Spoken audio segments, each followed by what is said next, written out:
Hello friends, immunology series को आगे बढ़ाते हैं। हमने ये जाना कि जैसे किसी भी देश की एक आर्मी होती है और उस आर्मी के जो सोल्जर्स होते हैं उनकी ना ही ट्रेनिंग अलग अलग प्रकार से होती है, बट उनका रिक्रूटमेंट भी अलग अलग मिशन के लिए किया जाता है।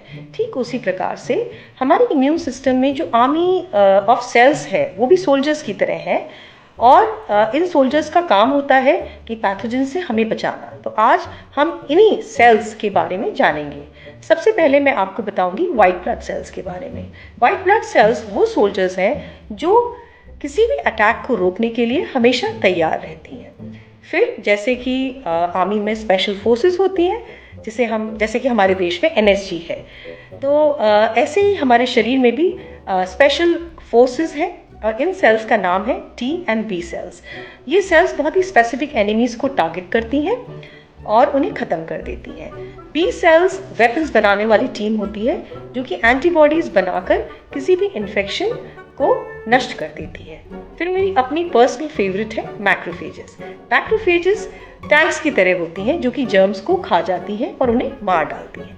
फिर है neutrophils. Neutrophils front line soldiers हैं जो कि बिना सोचे समझे जैसे ही उन्हें पता चलता है कि शरीर में कोई घुसपैठिया आ गया है, तुरंत एक्टिवेट होकर उसको ख़त्म कर देती हैं। फिर एनके सेल्स हैं जिन्हें हम नेचुरल किलर सेल्स कहते हैं। ये साइलेंट किलर्स हैं जो कि वायरस या कैंसरस सेल्स से लड़ती हैं और हमारे शरीर को स्वस्थ रखती हैं।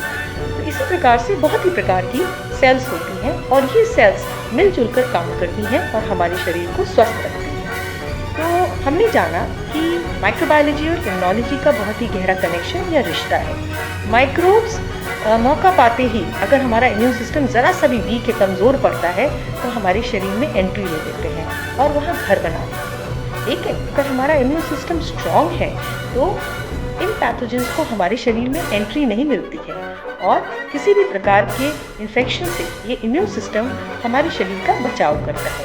तो हमारा भी ये फ़र्ज़ बनता है कि हम अपने इम्यून सिस्टम को स्ट्रॉन्ग करें, अपने शरीर पर काम करें, जिससे कि हमारी जो फिज़िकल हेल्थ है वो इम्प्रूव हो सके और हम एक स्वस्थ जीवन जी सकें। Thank you.